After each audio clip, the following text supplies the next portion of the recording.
Kari Lake lost her bid to be a senator months ago, but there's still time for more humiliation. She's talented. She can make a fool out of herself, and here's the form that it's coming in. See, she's still taking money from donors. Now, this is not a thing that only she does after losing an election. Plenty of them do. I think it's weird, I don't like it, but she's doing it. That's not the problem. The problem is that a lot of those donors want to take the money back from her.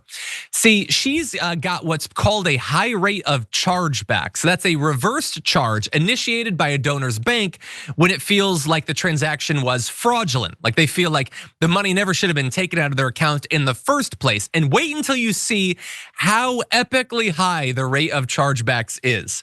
So it's generally considered like a last resort option for donors who can't secure refunds. So this is actually worse than it seems at first. It's bad for them to want their money back, but this wasn't, for most of them, the first way they wanted their money back. They likely asked for a refund, and she appears to not be granting that. But think about that.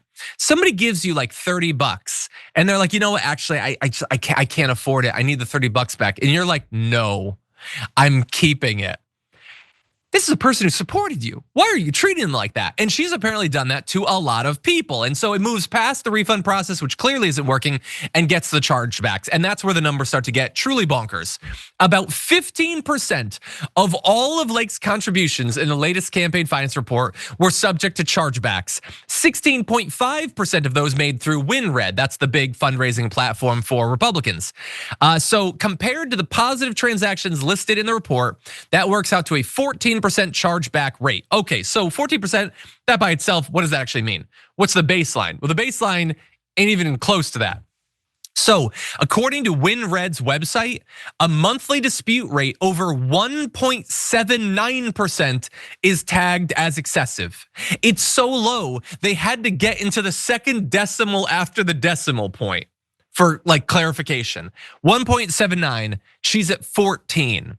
She's at like 8 or 9 times the rate that they consider to be excessive, not a normal rate. A normal rate should be much lower than the 1.79%. So this is really bad.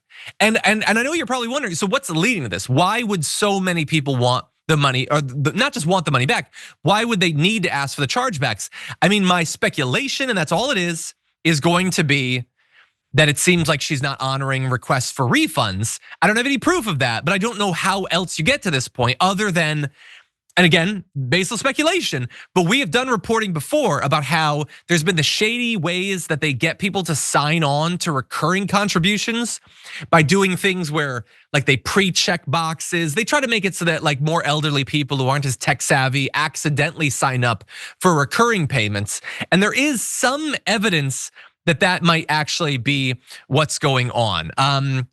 Again, I don't have proof of that, but the entire thing seems super shady. I mean, her campaign website no longer even has a homepage, but it has a page for you to donate to.